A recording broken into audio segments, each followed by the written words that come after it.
وقال الله تعالى أيضا في كتابه مخبرا وإذ قال ربك للملائكة إني جاعل في الأرض خليفة قالوا أتجعل فيها من يفسد فيها ويسفك الدماء ونحن نسبح بحمدك ونقدس لك قال إني أعلم ما لا تعلمون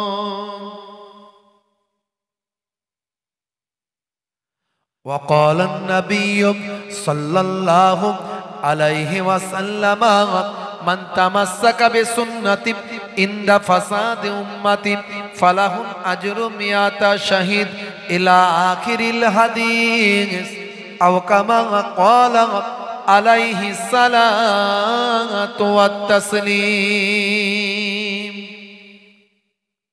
শ্রদ্ধেয় সম্মানীয় আজকের সভার সভাপতি, মঞ্চে উপবিষ্ট, সামনে উপবিষ্ট আমার দিন দরদি, ইসলাম দরদি ভাইরা, আমার বাপজিরা যারা আছেন, পিতৃতুল্য বাপজিরা আছেন, তরুণ যুবকেরা আছেন, স্নেহের বাচ্চারা আছেন, মাইক্রোফোনের আওয়াজে কান লাগিয়ে আছেন, জাতি ধর্ম বর্ণ নির্বিশেষে শ্রোতা বন্ধুরা আছেন, প্রত্যেককে আমি মোহেবুল্লাহ হুসাইনি আমার আন্তরিক সালাম, শুভেচ্ছা, ভালোবাসা জ্ঞাপন করি। আল্লাহ পাকের রহমত সমস্ত ঈমানদারির উপর হোক, জোরে বলুন আল্লাহুম্মা আমিন। সন্ধ্যা থেকে ওয়াজ শুনেছেন, আর কত শুনবেন? পেট যদি ভরে যায়, তারপরে যদি আপনার হায়দ্রাবাদি বিরিয়ানি দেওয়া হয়, সেটা আর ভালো লাগবে না। পেট ভরে গেছে, সেটা আপনি যা খেয়েই ভরান না কেন, যেটা খুশি খেয়ে ভরান, তারপরে যত ভালোই খাবার যদি দেওয়া হোক না কেন, জিসান থেকে নিয়ে এসে দেওয়া হোক, আর সিরাজ থেকে নিয়ে এসে দেওয়া হোক, আর হায়দ্রাবাদি বিরিয়ানি দেওয়া হোক, আর ভালো লাগবে না। পেট ভরে গেছে হুজুর, আর খেতে পাচ্ছি না, ঠিক না? তাই আমি আপনাদেরকে জোর করে আর খাওয়ানোর চেষ্টা করব না। খুব অল্প সময়, 1 ঘন্টার একটা আলোচনা, একটা প্যাকেজের আলোচনা করে দিয়ে যায়। সবের তো এখন প্যাকেজ বেরিয়েছে, বেড়াতে যাবেন এত টাকার প্যাকেজ, এই প্যাকেজে যাবেন না ওই প্যাকেজে যাবেন, অপারেশন করবেন এত টাকার প্যাকেজ, এই প্যাকেজে করবেন না ওই প্যাকেজে করবেন, বুঝতে পারছেন? ওয়াজেরও প্যাকেজ, একটা প্যাকেজের ওয়াজ আপনাদের করে দিয়ে যায়। একবার জোরে জোরে তাকবীর দেন তো দেখি, নারে তাকবীর, মাশাআল্লাহ। আসলে এটা কি বনগা পড়ে? এটা কি বলে? এটা বাগদা, একদম বর্ডার এলাকা নাকি? মাশাআল্লাহ। আপনাদের সঙ্গে আমাদের যোগাযোগ একটু কম মনে হয়, তাই তো? বেশি বেশি আসা হয় না এইদিকে। আমার ওই যে প্রথমে যার নামটা দেওয়া আছে, ওটা আমার মামাতো ভাই আব্দুল গাফফার, ছোট ভাই, আমার ছোট ভাই। উনি হচ্ছেন ছোট হুজুর কেবলার ছেলের ছেলে, আমি মেয়ের ছেলে। তো যাই হোক, একদিক থেকে আমার ওদিকে সম্পর্ক, আবার একদিক থেকে আমার পীরনগরী হুজুর পীর কেবলা আমার দাদা যান। তো যাই হোক, ভাই এসেছিলেন গত বছরে। কে এসেছিল গত বছরে? হয়নি, জলসা 2-1 বছর ছাড়া ছাড়া হয়। আচ্ছা, মাশাআল্লাহ। তো যাই হোক, খুব সংক্ষেপে আলোচনা, লম্বা চওড়া নয়। আমি আপনাদের মাঝখানে একটা ছোট্ট আলোচনা তুলে ধরার চেষ্টা করি। হাদিস পাকের মধ্যে এসেছে, দয়ার নবী বলছেন, রাতের বেলা 1 ঘন্টা আলোচনা শোন, বেশি শোনার দরকার নাই, 1 ঘন্টা। ওয়াজ যদি ওয়াজের মতো হয়, বক্তা যদি বলার মতো বলতে পারে, শ্রোতা যদি শোনার মতো শুনতে পারে, 1 ঘন্টার আলোচনা। এখন তো সারা সারা রাত 2 দিন 3 দিন ধরে ওয়াজ হচ্ছে। যদি ভালো করে লোকে শুনতো, তাহলে বেনামাজি আর থাকতো? কথা ঠিক না? তাহলে এত অশান্তি, এত মারপিট, দাঙ্গা হাঙ্গামা হতো? মুসলমান যা ওয়াজ শোনে যদি আমল করতো। আমরা শুনি ঠিকই, কিন্তু আমল করি না, বুঝতে পারছেন? নবী বলেছেন 1 ঘন্টার ওয়াজ শোনো, তাদারিসুল ইলম, ইলমের দর্স নাও, ফিল লাইল, রাতের বেলা, সাআতান, 1 ঘন্টা। বক্তা যদি বলার মতো বলতে পারে, শ্রোতা যদি শোনার মতো শুনতে পারে, 1 ঘন্টার আলোচনা, আলোচনার মতো যদি হয়, সেই আলোচনাটার এত মর্যাদা আল্লাহর কাছে। খায়রুম মিন আহিয়াইহা, আল্লাহর নবী বলেন সারা জীবন নফল ইবাদতের থেকে ভালো। সারা জীবন নফল ইবাদত করলে যা সওয়াব তার থেকে ভালো 1 ঘন্টার আলোচনা। হে তরুণ যুবকেরা, এরকম হচ্ছে হাত দিয়ে যাবে না। হে আমার বন্ধুরা, শুনে রেখে দিন বাবা, জেনে রেখে দেন। হে মুসলমান, একটু লক্ষ্য করুন, আমি আপনাদের মাঝখানে একটা ছোট 1 ঘন্টার আলোচনা করি। হে মুসলমান, একটু খেয়াল করুন, একটুখানি কল্পনা করুন, ভাবুন, একটা প্যাকেজের আলোচনা। আমার আল্লাহ পৃথিবীর জমিনে আপনাকে আমাকে কেন পাঠালেন, কি জন্য পৃথিবীর জমিনে আমরা এলাম, আমাদের দায়িত্ব কর্তব্যটা কি, একটু ভাবুন। কি করছি, কি করা দরকার? 3টে প্রশ্ন। কেন এলাম, কি করছি, কি করা দরকার? হে তরুণ যুবকেরা, হে আমার বন্ধুরা, শুনে রেখে দিন বাবা, জেনে রেখে দেন। এই পৃথিবীর জমিনে আপনাকে আমাকে আল্লাহ আশরাফুল মাখলুকাত বানিয়েছেন, সৃষ্টির মধ্যে শ্রেষ্ঠ জীব করেছেন। লাকাদ কাররামনা বানি আদম, আমি আদমের আওলাদকে উচ্চ মর্যাদা দান করেছি। হে তরুণ যুবকেরা, হে আমার বন্ধুরা, আমার আল্লাহ বললেন বান্দারে, লাকাদ খলাকনাল ইনসানা ফি আহসানি তাকবীম, আমি মানুষকে পৃথিবীর সর্বাপেক্ষা শ্রেষ্ঠ সুন্দর করে সৃষ্টি করেছি। হে তরুণ যুবকেরা, আমার আল্লাহ বললেন বান্দারে, তোমাদেরকে আমি আল্লাহ 1 কাতরা নাপাক পানি থেকে সৃষ্টি করেছি। শুক্রাণু আর ডিম্বাণু, শুক্রাণু আর ডিম্বাণু 1 কাতরা নাপাক পানি মাতৃগর্ভে জমা হয়ে যে পানিটা শরীর থেকে বের হলে গোসল করা ফরজ হয়ে যায়। ফরজ গোসল যদি না করে তার ওযু হবে না, ওযু না হলে তার নামাজ হবে না। বাবা, গোসলের ফরজ জানেন তো নাকি? বেশিরভাগ যুবকেরা জানে না গোসলের ফরজ কটা। বললি মাথা খারাপ, হুজুর ওয়াজ করতে এসেছেন, ওয়াজ করুন, সব প্রশ্ন কেন করছেন? রাগ করবেন না বাপ, এখানে যতজন আছেন কারা কারা জানেন একটু হাতটা তুলে দেখান তো দেখি, গোসলের ফরজ কটা, হাতটা তুলে দেখান। তারপর আমি জিজ্ঞাসা করবে, যাকে মন যাবে জিজ্ঞাসা করব কটা বলুন। হাত তুলছে না কেউ? কি জি? অথচ সবাইকে ফরজ গোসল করতে হয় কি হয় না? রাগ করবেন না, খোলামেলা আলোচনা করছি। সবাইয়ের ফরজ গোসল দরকার আছে না নাই? হস্ত জীবনে অনেক শুনছেন বাপ, অনেক গভীরের আলোচনা হয়, তাসাউফের আলোচনা, ইলমে মারেফাতের আলোচনা, ইলমে বাতেনির আলোচনা, হাকিকাতের আলোচনা, আসল শরীয়তের আলোচনাই নাই, আসল আলোচনাই নাই। হে তরুণ যুবকেরা, গোসলের ফরজ হলো 3টা। কটা? আজকে শুনে রাখুন, 3টা। হে যুবকেরা, শুনে রেখে দেন, জেনে রেখে দেন। তার মধ্যে একটা হলো নাকের নরম অংশে পানি পৌঁছানো, আর একটা হলো গলার ভিতর পর্যন্ত গার্গেল করে পানি পৌঁছানো, আর 3 নাম্বার হলো মাথার চুল থেকে পায়ের নখ পর্যন্ত যেন শুকানো কোথাও না থাকে, ভালো করে ধৌত করা। এই 3টে হলো গোসলের ফরজ।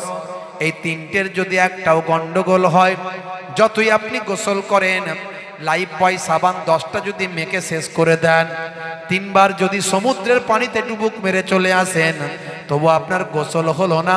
গোসল যদি না হয় আপনি পবিত্র হতে পারলেন না। ফরজ গোসল না হলে ওযু আপনার হবে না, নামাজ পড়লে নামাজ হবে না। এবারে ভেবে নিন যে এতদিন যে জুম্মার নামাজ পড়েছেন, এই 5 ওয়াক্তের কথা নাহলে ছেড়েই দিলাম। বেশিরভাগ ছেলেরা তো 5 ওয়াক্ত নামাজ পড়ে না, এখানে সবাই পড়ে। কথা ঠিক না ভুল? মসজিদের জায়গা হয় না, তাই তো নাকি? করোনার সময় পড়েছিল না পড়েনি? ওরে বাপরে, করোনা যত বেড়েছে মসজিদে নামাজি তত বেড়েছে। যারা 5 ওয়াক্তের নামাজি তাদের আর জায়গা হয় না, কথা ঠিক না ভুল? তারা টাইমে যায়, আর এরা তো করোনার নামাজি, এরা হচ্ছে করোনার নামাজি, সবসময় রেডি, সবসময় মসজিদ তলা থেকে আর পালাই না, ও গোল জুব্বা পরে ঘুরে বেড়ায়, আজান হোক আর নাই হোক মসজিদে গিয়ে ঘুরঘুর করে শুধু, বুঝতে পারছেন? 5 ওয়াক্তের নামাজিরা বলে কই রে তোরা পেছনের দিকে দাঁড়া, বলে ও চাচা আমরা আগে থেকে লাইন দিয়েছি। সর্বনাশ,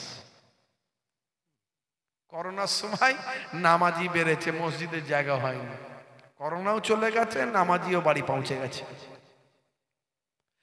হে তরুণ যুবকেরা, হে আমার বন্ধুরা, ওযুর ফরজ হলো 4টে, ওযুর এই 4টের মধ্যে যদি একটু গন্ডগোল হয় ওযু হবে না। আমার আল্লাহ কোরআন মাজিদের মধ্যে বলেছেন, ইযা কুমতুম ইলা সালাত ফাগসিলু উজুহাকুম ওয়া আইদিয়াকুম ইলাল মারাফিক ওয়া আমসাহু বিরুউসিকুম ওয়া আরজুলাকুম ইলাল কাবাইন। আমার আপনার আল্লাহ কোরআন মাজিদের মধ্যে পরিষ্কার করে বলে দিলেন, যখন তোমরা নামাজে মনস্থ করবে, ফাগসিলু উজুহাকুম, তোমরা তোমাদের মুখমণ্ডল ধৌত করো। এখন একটা দল বেরিয়েছে, বলল আমরা শুধু কোরআন মানি আর হাদিস মানি, সহি হাদিস, আমরা ইমাম মানি না, আমরা কোনো ইমাম মানি না, আমরা কোনো মাযহাব মানি না। বেরিয়েছে না বেরোয়নি? আল্লাহ বলছেন নামাজে মনস্থ করলে মুখটা ধৌত করবে। এখন বলুন তো আপনার মুখ কতটা? মুখ তো আল্লাহ ধুতে বলেছেন, কিন্তু তো দৈর্ঘ্য প্রস্থ তো আল্লাহ নির্ধারণ করে দেয়নি যে এতটা থেকে এতটা, এতটা থেকে এতটা। আল্লাহ বলেছে মুখ ধো। এখন আপনার মুখ কতটা? কে বললো মুখ আপনার এতটা? কোথায় লেখা আছে?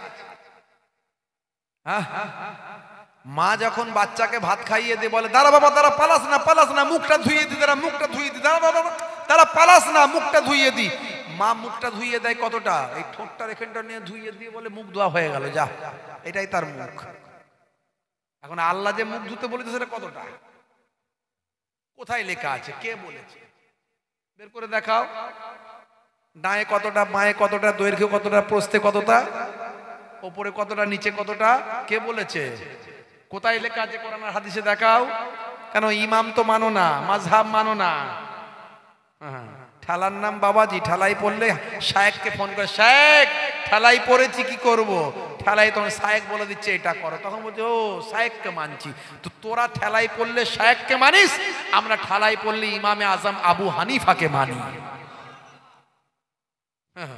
গায়ে গোশ নাই, গোবরে চর্বি, খালি বলে মাযহাব মানি না, ইমাম মানি না, এই মানি না, সেই মানি না, শুধু সহি হাদিস মানি। তো সহি হাদিস খুলে দেখা না, দেখি সব যদি সহি হাদিসে পেয়ে যেতিস তাহলে তো আর ইমাম মাযহাব মানার দরকার থাকতো না। সহি হাদিসে সব পাওয়া যায় না বলেই তো ইমাম মাযহাব মানতে হয়।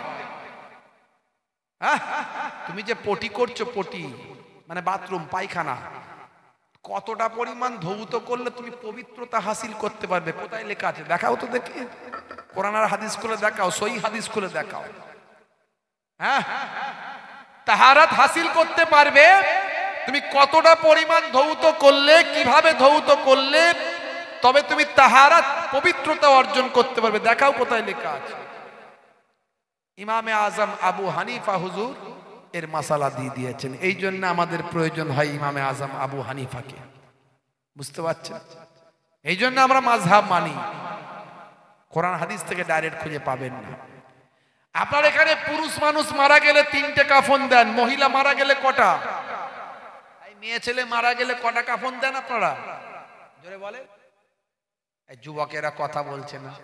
5টা দেন, তাও ওইদিক ওদিক ভাইরা খেয়াল করছে, কি ব্যাপারে কটা দিস রে, কটা দিস তোরা? হ্যাঁ, 5টা। তাহলে পুরুষ মানুষ মারা গেলে 3টে, মহিলা মারা গেলে 5টা। আচ্ছা, থাকতেও তো পারে একটা হিজড়ে এলাকায়, থাকতেও তো পারে নাকি? একটা হিজড়ে যদি মারা যায় কটা কাফন দেবেন? দেখান তো সহি হাদিস খুলে। খালি বলো সব সহি হাদিসে যা আছে মানবো, বাকি আর কিছু মানবো না, খুলে দেখাও সহি হাদিসে। ও তার বেলা শায়েখকে ফোন করবে, শায়েখ, হ্যাঁ শায়েখকে ফোন করবে, শায়েখ কি করব?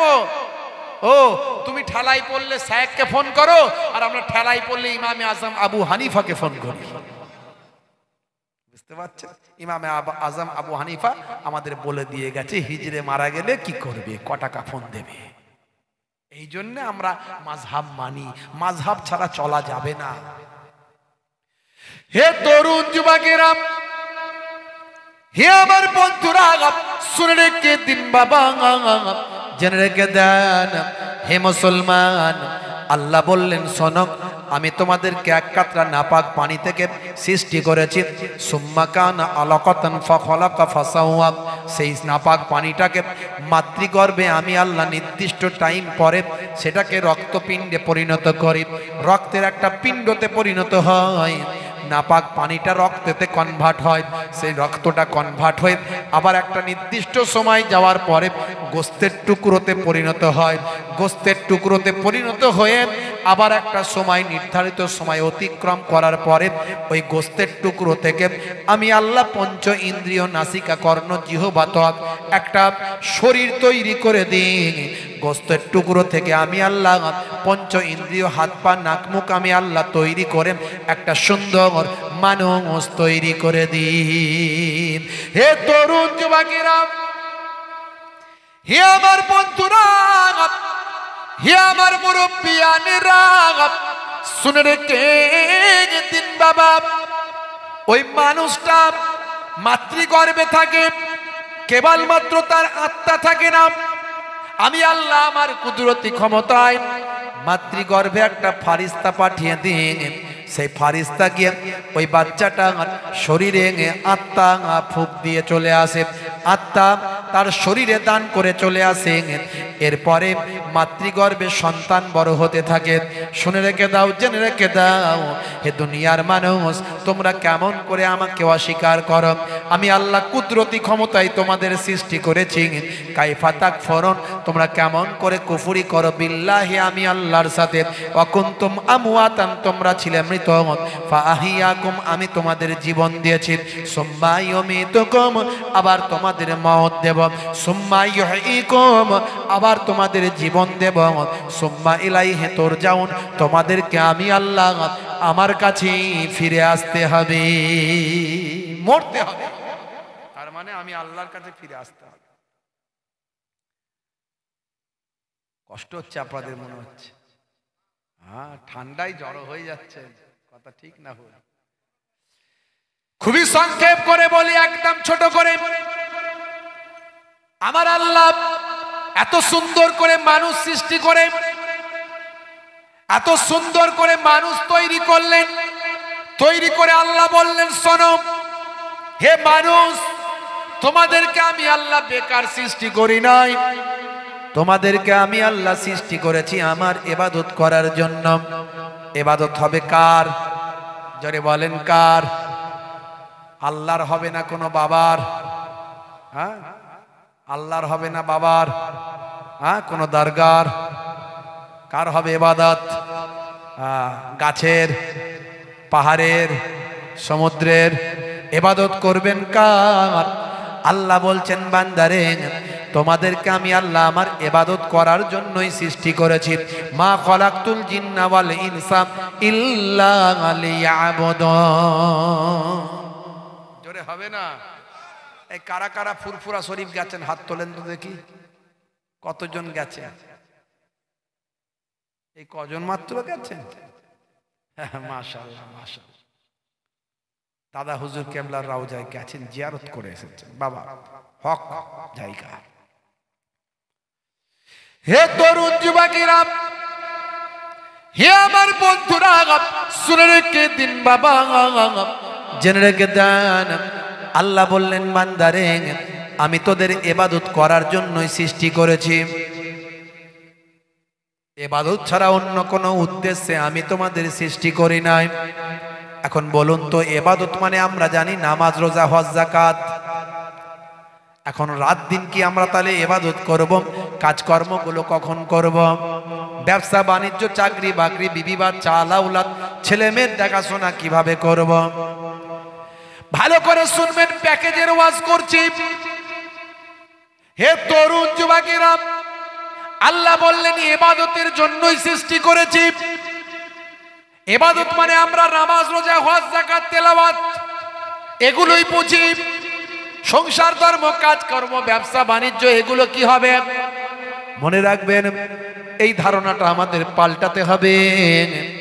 সংসার ধর্ম, বিবি বাচ্চা, ভাই আমার, সংসার ধর্ম, কাজকর্ম, ব্যবসা বাণিজ্য, ঘুমিয়ে যাওয়া, ঘুম থেকে ওঠা, হাঁটা চলা, মানুষের সঙ্গে মেশা, সব কিছু যদি নবিয়ানা তরিকায় করি, নবী যেভাবে করতে বলেছেন সেভাবে করি, কাজটা আমাদের করা হলো সুন্নতের সওয়াব, ইবাদতের সওয়াবটা নামাজ আমলে লিখে দেওয়া হবে। তাহলে যা কিছু করবেন সবের মধ্যে ইবাদত পাবেন, ইবাদতের সওয়াব পাবেন। আর আল্লাহ বলছেন ইবাদতের জন্যই সৃষ্টি করেছে। মানুষের সঙ্গে কথা বলবেন যখন, মিষ্টি মিষ্টি কথা বলবেন। আমার নবী হেসে হেসে মিষ্টি মিষ্টি কথা বলতেন। আপনি মনে মনে নিয়ত করে নেবেন, আমার নবী মিষ্টি মিষ্টি কথা বলতেন, হেসে হেসে কথা বলতেন, আমিও মিষ্টি মিষ্টি কথা বলছি। আপনার কথা বলে কাজটাও মিটবে, আর নবীর তরিকা মেনে কাজ হাসার জন্য, কথা বলার জন্য আল্লাহ ইবাদতের সওয়াব, নামাজ আমলের সওয়াব লিখে দেবেন।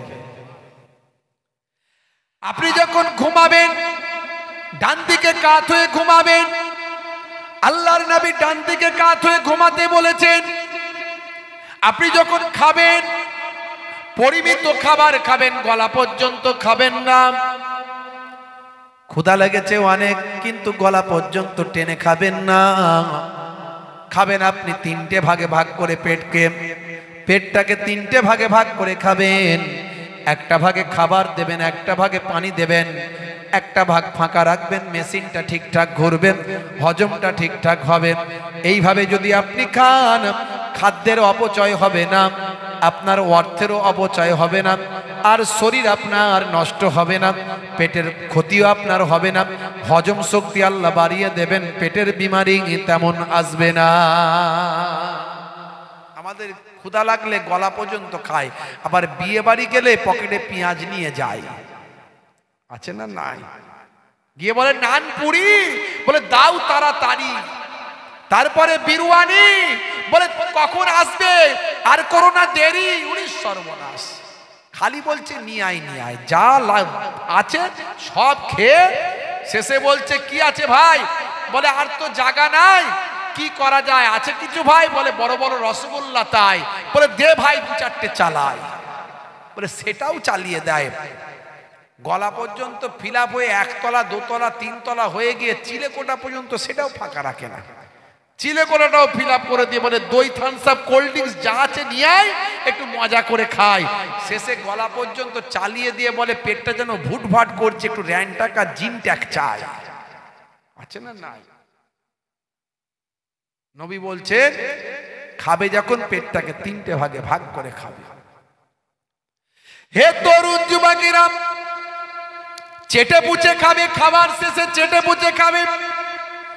বড় লোকেরা কাঁটা চামচে খায়, খাবার থেকে বেশি ছড়ায়। আপনার আমার কাঁটা চামচ আল্লাহ আগুল বানিয়েছেন, কুদরতি কাঁটা চামচ। নবী বলছেন খাবে যখন চেটে পুচে খাবে, পরিমিত খাবে, চেটে পুচে খাবে। ভাই আমার, স্বাস্থ্য বিশেষজ্ঞরা বলছেন নবী ঠিক বলেছেন। যখন চেটে পুচে খাওয়া হয়, মুখ থেকে এক ধরনের লালা নিঃসৃত হয়, সেটা আপনার আমার হজমের উপকার হয়। 1450 বছর আগে আল্লাহর নবী যা শিখিয়েছেন, সবের মধ্যে বিজ্ঞান আর বাস্তবতা পাওয়া যায়। আমি অনেক উদাহরণ দিয়েছি, ইন্টারনেটে গিয়ে আমার বক্তব্য সার্চ করবেন, একটার পর একটা বাস্তব তথ্যগুলো আপনি পাবেন। অনেক আমি উদাহরণ দেওয়ার চেষ্টা করেছি। নবী যা বলেছেন তার সঙ্গে বিজ্ঞানের টাই আপ করে দেখানোর চেষ্টা করেছি। যত বিজ্ঞানের ডেভেলপমেন্ট বাড়বে, তত কোরআন বোঝা, নবীর হাদিস বোঝা সহজ হয়ে যাবে।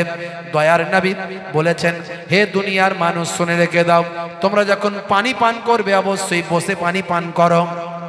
পানি যখন খাবে বসে পানি পান করবেন। পেচ্ছাপ যখন করবেন বসে পেচ্ছাপ করবেন। আর পেচ্ছাপ করে তোমরা পবিত্র তোমরা হবে। যারা জিন্সের প্যান্ট পরে তারা কি বসে মুততে পারে? জিন্সের প্যান্ট যারা পরে বসে কি পেচ্ছাপ করে না দাঁড়িয়ে চালায়? বেশিরভাগই জিন্সের, এখানে যারা পরে আছেন রাগ করবেন না, জানো ভাইজান বলছে বলে বেশিরভাগই সলেমান খানের ভক্ত, কথা ঠিক না ভুল? জিন্সের প্যান্ট আবার 3 জায়গায় ছেঁড়া। কি রে ভাই? বলছে সলেমান খানের স্টাইল তাই। আমি ভাবি মনে হয় জিন্সের প্যান্ট পরে কাচার খেয়েছে, মনে হয় ছিঁড়ে গেছে। ও বাবা, খবর পেলাম না না ও বাড়িতে নিয়ে এসে ছিঁড়ে তৈরি করে, না হলে ছেঁড়া প্যান্ট পাওয়া যায়। বুঝতে পারছেন? মুসলমানের ছেলে, বুঝতে পারছেন? হাই রে হাই। স্কিন টাইট গেঞ্জি, স্কিন টাইট প্যান্ট, জিন্সের প্যান্ট 3 জায়গায় ছেঁড়া, টাইট ফিটিং গেঞ্জি, গেঞ্জির বুকে আবার বুট জুতোর ছাপ। আমি ভাবি এত থাকতে জুতোর ছাপ কেন? বলে হুজুর এটাই চলছে এখন, নিউ ফ্যাশন। কি নাম তোমার? বলছে হুতো। নাম রেখেছে হুতো, গেঞ্জির বুকে জুতো। ফারিস্তা বলবে আই মারবো তোকে গুতো। মুসলমানের ছেলে জিন্সের প্যান্ট পরে রাত দিন সব সময় 24 ঘন্টা, ঘুমানোর সময় প্যান্ট খোলে না। আছে না নাই? পেচ্ছাপ লাগলে বসে পেচ্ছাপ করতে পারে না। ট্যাঙ্কের পানি ভর্তি হয়েছে, রাস্তার ধারে পাইপ লাইন চালিয়ে দিয়েছে। কথা ঠিক না ভুল? আচ্ছা বলুন তো, আর পানি নিতে পারবে? কয়েক ফোঁটা ইউরিন জামাতে পোশাকে এই প্যান্টে লাগবে না? লাগবে না? লাগবেই লাগবে, কোনো কথা হবে না। আর পেচ্ছাপ করে পবিত্র হতে পারবে না। আজকালকার পোলা দেখো সঠিক পথে চলে না, পিতামাতা গুরুজনের কথা তারা শোনে না। চুলগুলো ছোট ছোট, প্যান্ট শার্ট আটো সাটো, সুজোড়া পায়ে দিয়ে পেছনে ব্যাগ নিয়ে, লাল লাল জুতো পায়ে, চোখে কালো চশমা, 2 চোখ মেলে খোঁজে বেদের মেয়ে জোসনা, গায়ে হাতে ট্যাটু আঁকা, হেঁটে চলে আঁকা বাঁকা। আছে না নাই ট্যাটু? এখন ট্যাটু হয়ে গেছে ফ্যাশন। কাবা শরীফের সামনে দিয়ে একজন ভদ্রলোক ট্যাটু পরে, ট্যাটু গায়ে লাগিয়ে আর এহরাম পরে ঘুরে বেড়াচ্ছে, ইন্টারনেটে ভাইরাল হয়েছে, দেখবে কাবা শরীফের সামনে। মার্কিন নাগরিক একজন পৃথিবী বিখ্যাত, ভাই আমার, পৃথিবী বিখ্যাত একজন ব্যক্তিত্ব সোশ্যাল মিডিয়ায় যাকে সবাই চেনে, তার নাম হলো মিস্টার জোসেফ। মিস্টার জোসেফ তিনি বিশ্ব নবীর শিষ্য হয়েছেন, কিন্তু ট্যাটু, এক ধরনের ট্যাটু হয় যেগুলো মেডিসিন দিয়ে তোলা যায়, আবার এক ধরনের ট্যাটু হয় যেগুলো জীবনে কোনোদিন শরীর থেকে উঠবে না। তাই তিনি ঈমান কবুল করে বিশ্ব নবীর শিষ্য হয়েছেন, তারপরে হজ করতে গেছেন। তাই কাবা শরীফের সামনে তার মুখে, গায়ে, হাতে ট্যাটুই ভর্তি, আর ওই অবস্থায় তিনি ঘুরে বেড়াচ্ছেন। লোকে ইন্টারনেট করেছে, ভিডিও করেছে, করে সেটা সারা পৃথিবীতে ভাইরাল। মিস্টার জোসেফ মার্কিন নাগরিক, তিনি একজন পৃথিবী বিখ্যাত একজন ইউটিউবার, সোশ্যাল মিডিয়ায় তিনি সারা পৃথিবীর কাছে পরিচিত মুখ। তিনি বলেন, আমি কোরআন মাজিদের একটা সূরা পড়তে পড়তে আমি ভয় পেয়ে গেছি। এই সূরাটা পড়ে আমি ভয় পেয়েছি, এই সূরাকে আমার বাস্তব মনে হয়েছে। আমি তারপরেই কালেমা পড়ে, বিশ্ব নবীর নামে কালেমা পড়ে বিশ্ব নবীর শিষ্য হয়েছি। সূরার নাম হলো সূরা আসর। এই সূরা আসর, এই সূরায় আল্লাহ বলছেন, আমি সময়ের কসম করছি, ওয়াল আসরি ইন্নাল ইনসানা লাফি খুসর। আমি আল্লাহ তাআলা সময়ের কসম করছি। আল্লাহ তাআলা সময়ের কসম করছেন। সময় আমাদের জন্য খুব কিমতি জিনিস, খুব মূল্যবান। এই যে এখন সময়টা চলে যাচ্ছে, আর জীবনে এই সময়টা আমরা পাবো না। পাবো? এটা পাস্ট ইজ পাস্ট, এটা আমাদের জন্য অতীত হয়ে যাবে। তাই সময়টা আমাদের কাছে খুবই মূল্যবান। আল্লাহ এই সময়ের কসম করে বলছেন, আমি সময়ের কসম করে বলছি, নিশ্চয় মানুষ ক্ষতিগ্রস্তের মধ্যে আছে, নিশ্চয় মানুষ ক্ষতিগ্রস্তর অন্তর্ভুক্ত, মানুষ ক্ষতির মধ্যে আছে। ইন্নাল ইনসানা লাফি খুসর ইল্লাল্লাযীনা আমানু ওয়া আমিলুস সালিহাত ওয়া তাওয়াসাউ বিল হক ওয়া তাওয়াসাউ বিস সাবর।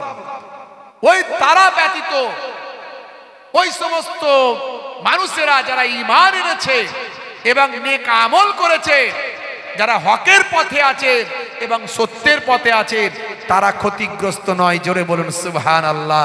এই সূরাটা পড়ে আমি ভয় পেয়ে গেলাম, আমি তো ক্ষতিগ্রস্তদের অন্তর্ভুক্তির মধ্যে আছি।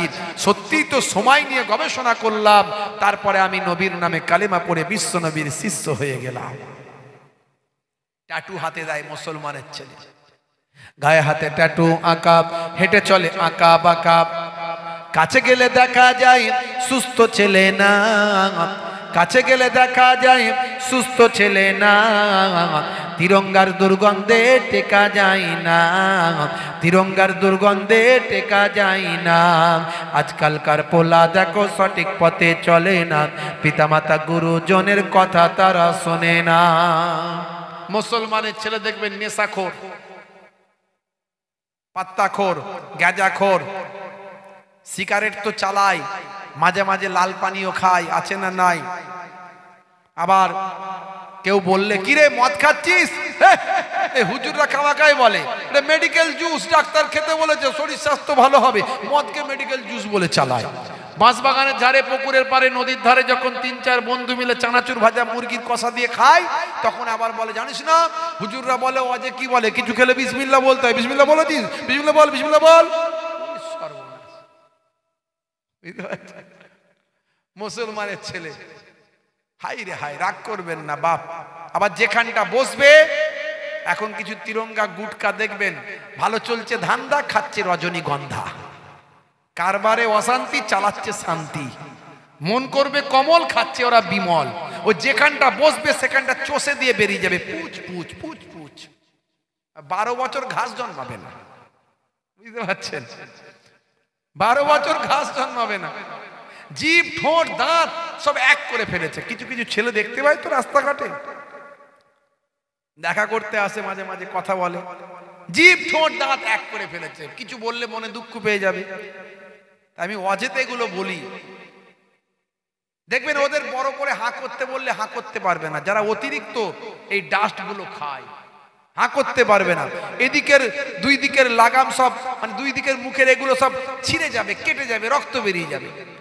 হুজুর যদি তাকবীর দেয়, না তাকবীর, ও আল্লাহু আকবার আস্তে করে বলে। ভাত খাই ছোট ছোট, ভাত খাই ছোট ছোট করে, বুঝতে পারছো? আর ভয়ঙ্কর গ্যাস, ও মনে মনে করছে কি সেন্ট, কিন্তু যারা খায় না তারা বুঝতে পারছে কি জ্বালা। বিড়ি খেলে, সিগারেট খেলে আমার নাক বন্ধ করতে হয়, আমি নাক বন্ধ করে যাই। আর তিরঙ্গা গুটকা যদি ওখানে খায়, আমি এখানে টেকতে পারি না, বুঝতে পারছো? মাঝে মাঝে এই কমিটির ছেলেগুলো তো তিরঙ্গা চালায়, গুটকা খায়, বুঝতে পারছো? তারা আবার জলসার দিনে বিরাট ব্যস্ত, তো যত চাপ বাড়ে ওদিকে মালও তত ভিতরে ঢালে, বুঝতে পারছো? খাপা খাপ বের করছে, ছিঁড়চার চালাচ্ছে। মাঝে মাঝে এসে মুসাফা করতে আসে, হুজুর আসসালামু আলাইকুম, ঠিক মতো কথা বলতে পারে না, চেবাচ্ছে তো। আমি সর্বনাশ করছে, মাল চেবাচ্ছে, আমার কাছে আসছে, কি রে ভাই, আমি তো এমনি গ্যাস সহ্য করতে পারি না। তো যাই হোক, কিছু বললে মনে দুঃখ পেয়ে যাবে, তো হাতটা বাড়িয়ে দিয়ে ওয়ালাইকুম আসসালাম, মুখে এদিকে করেছি, হাতে এদিকে বাড়িয়েছি, তা হাতটা বাড়িয়ে মুসাফা করেছে। কিন্তু হলে কি হবে, যেখানে বাঘের ভয় সেখানেই সন্ধে হয়। মনে মনে করছি যে বাবা এই যাত্রায় বেঁচে গেলাম, কিন্তু না, বাঁচিনি। সে কানের কাছে এসে বলছে হুজুর দোয়া করবেন, সর্বনাশ করেছে, মাল ফুরতে বেরিয়ে গেল। যেটা ভাবছিলাম যে বলবো না সেটাই বলতে হলো, বেরো, বুঝতে পারছেন? মাঝে মাঝে ভাবি এদের বউগুলো টেকে কি করে, এরা বউয়ের কাছে ঘুমায় কি করে? হ্যাঁ, আমার যদি 10 হাত দূর থেকে যদি তিরঙ্গা গুটকার গ্যাস এত এত পাই, আমি এত লাগে, এদের বউগুলো টেকে কি করে? আবার মনে পড়ে যায় যে আমাদের মুসলিম ঘরের বিশেষ করে মেয়েরা অনেক সবর করে, অনেক ধৈর্য ধারণ করে। কারণ আমরা ওয়াজের মধ্যে সবসময় বলি স্বামীর খেদমত করতে হবে, স্বামীর পায়ের তলায় জান্নাত, স্বামী নারাজ হয়ে গেলে জান্নাত পাবে না। আমাদের ঘরের বউয়েরা ভয় পেয়ে যায়, কথা ঠিক না ভুল? হ্যাঁ,